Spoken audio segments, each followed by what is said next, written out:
Dua to be protected from the evil of the soul and Shaitan and his shirk.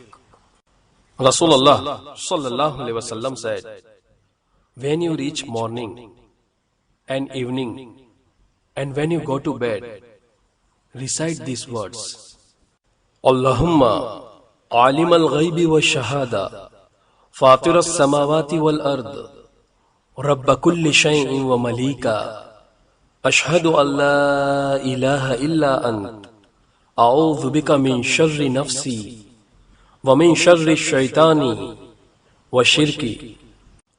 O Allah, knower of the unseen and the seen, Originator of the heavens and the earth, Lord of everything and its possessor, I be a witness that none has the right to be worshipped but you.